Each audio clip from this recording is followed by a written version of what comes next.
Zanu PF Youth League and senior party leaders are ramping up campaigns for Mnangagwa to extend his stay in office until 2030. But hold on, Mnangagwa himself has said he'll retire when his second term ends.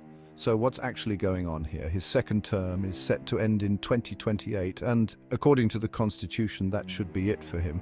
But politics, especially in Zimbabwe, is never that straightforward. The Youth League and senior leaders in Zanu PF are pushing hard for Mnangagwa to stick around. They're saying he needs to continue leading the nation to ensure stability and growth. But critics argue that this is just a power grab and a way to maintain control over the country's resources and political machinery.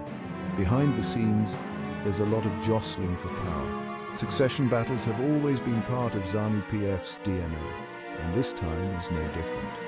Mnangagwa's potential retirement opens up a Pandora's box of internal power struggles.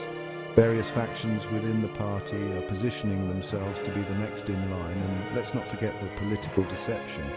Promises are being made left and right, alliances are shifting, and loyalties are being tested. Some believe Mnangagwa's extended stay could bring continuity and possibly improve the economy. On the other hand, others fear it could lead to more corruption and authoritarianism.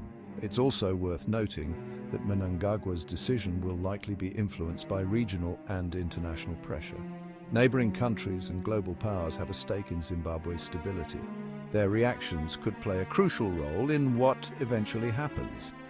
But let's get back to the core question. Will Mnangagwa stay beyond 2028? The pressure from his party is mounting, but whether he'll go against his own word is something only time will tell.